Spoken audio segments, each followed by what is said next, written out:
नमस्कार दोस्तों, मेरी एक और वीडियो में आपका स्वागत है। आज की वीडियो में हम डिस्कस करने वाले हैं विल डीड। विल डीड क्या होती है? विल डीड एक टाइप होती है डीड की ही। सेक्शन 107 में इसका रेवेन्यू कोड में जिक्र भी है। ठीक है, अब डिस्कस करते हैं कि होता क्या है। ठीक है, मैंने आपको बताया था एक ए पार्टी होती है, एक बी पार्टी होती है। हमेशा हम ऐसे ही डिस्कस करते हैं।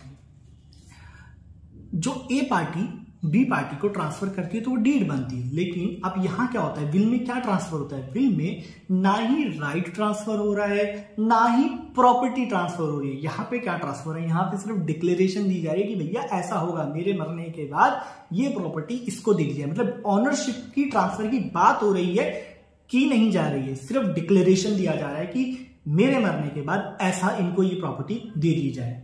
और किसकी प्रेजेंस में? इन द प्रेजेंस ऑफ, जब वो बंदा जिंदा है वो बंदा दे रहा है। तो इसको डिस्कस करते हैं। ये टॉपिक वैसे यहाँ खत्म हो चुका है, बट मैं इसको अब एकदम आगे लेके चलते हैं। तो will deed is a written document. ये एक रिटन डॉक्यूमेंट होता है which is valid as per law, जो कि वैलिड होता है लॉ के हिसाब से।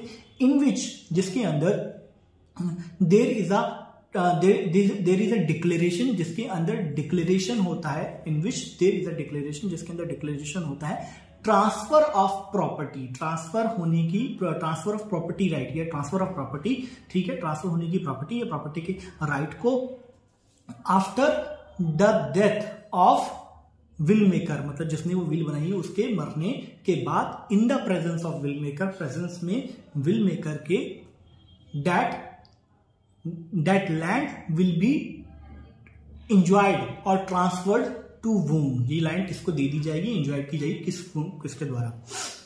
जो ये डिक्लेरेशन दे रहा है उसको बोला जाता है टेस्टाटोर।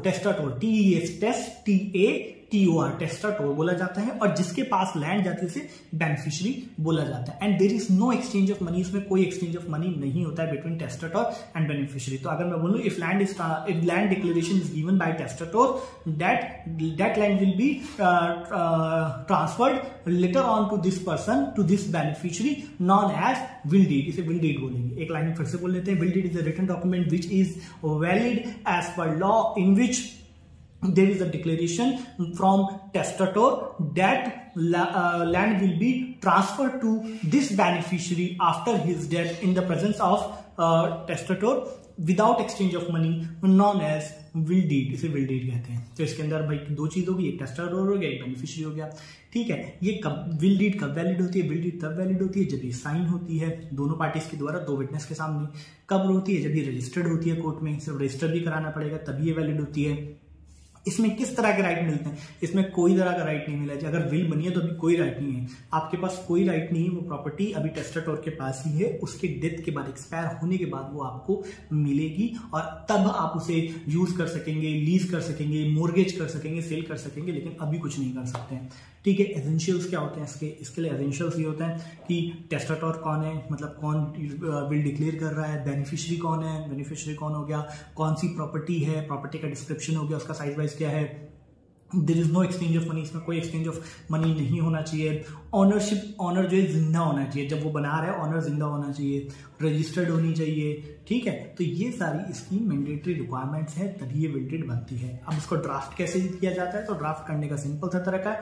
डीड का नाम पहले, सबसे पहले नॉन ऑपरेटिव, ऑपरेटिव और फंक्शनल पार्ट। तो नॉन ऑपरेटिव पार्ट में क्या आ जाएगा? डीड का नाम आ जाएगा, डेट आ जाएगी, डेट के बाद पार्टी टेस्टाटोर फिर आ जाएगा कि पार्टी ए के बारे में, मतलब जो पार्टी टेस्टाटोर है उसके बारे में आ जाएगा। फिर बेनिफिशियरी के बारे में आ जाएगा। ठीक है, वेयरएज टेस्टाटोर कौन है, वेयरएज आपका बेनिफिशियरी कौन है, और यहाँ पे हो क्या रहा है वो लिख देंगे।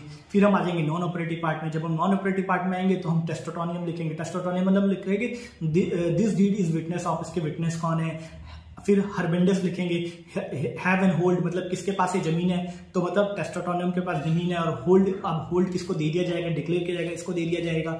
ठीक है, उसके बाद में कुछ क्लॉज लिखेंगे कि मेरे मरने से पहले नहीं दिया जाएगा, ऐसा नहीं होगा, वैसा नहीं होगा, तो डेट इज करके लिख दिया जाएगा। फिर हम आगे जाएंगे फंक्शनल पार्ट में। फंक्शनल पार्ट में क्या लिखेंगे? फंक्शनल पार्ट में हम लिखेंगे टेस्टोनियम मतलब विटनेस कौन है। फिर उसके बाद हम क्या लिखेंगे, सिग्नेचर और सिग्नेचर ऑफ पार्टीज, मतलब टेस्टोनियम के सिग्नेचर और इसके सिग्नेचर, ठीक है। अगर मैंने आपको बोला था विल के अंदर 2 पार्टी नहीं होती है, तो जब 2 पार्टी नहीं होती है तो इसके अंदर सिर्फ सिग्नेचर ऑफ किसके सिग्नेचर आ जाएंगे, सिर्फ टेस्टोनियम के सिग्नेचर आ जाएंगे, दूसरी पार्टी की सिग्नेचर की जरूरत ही नहीं है, सिर्फ विटनेस और उसके सिग्नेचर की जरूरत पड़ेगी। यहाँ पे बेनिफिशियरी की विल बताते हैं, सिग्नेचर की रिक्वायरमेंट नहीं है, और ये कोर्ट में जाके रजिस्टर्ड होनी चाहिए। पोजीशन कब मिलेगा वो लिखा होगा कि मेरे मरने के बाद पोजीशन मिलेगा, पार्सल हो गया। तो इसी तरह से आप ड्राफ्ट कर सकते हैं। मैं बार बार ये कह रहा हूँ, कुछ लोग मेरी वीडियो में नीचे कमेंट डाल के बोल रहे हैं सर हमें फॉर्मेट दे दीजिए, हमें फॉर्मेट दे दीजिए। भाई मैं फॉर्मेट बता तो रहा हूँ, सबसे पहले non operative part, operative part, functional part. Government में या लॉ में कोई स्ट्रक्चर नहीं है इसका भाई, कोई स्ट्रक्चर नहीं कि आप ऐसे करो ऐसे करो ऐसे करो। मैंने आपको बता दिए। अब मैं लिख रहा हूं मैं जा रहा था, आप लिख रहे हो कि वो आ रहा था। अरे भाई बात तो एक ही है ना, वो जा रहा था मैं आ रहा था, ठीक है। तो आप अपनी लैंग्वेज में लिख सकते हो, बस एसेंशियल्स मैंने बतानी कि यहाँ पे ये, यहाँ पे ये और यहाँ पे ये, इस तरह से आप बना सकते हो। रट्टाफिकेशन करने का कोई फायदा नहीं है। इस तरह समझोगे तो देखो, मैंने कहा मैंने एक डीड पढ़ी थी कभी, ठीक है, और मैं उसी से सारी डीड्स बना रहा हूं। तो इसी तरह डीड बनती है, इसी तरह ड्राफ्टिंग की जाती है। तो आपको ड्राफ्टिंग सीखनी पड़ेगी as an advocate. Thank you so much, have a nice day. Video अच्छा लगा तो लाइक करें, सब्सक्राइब करें।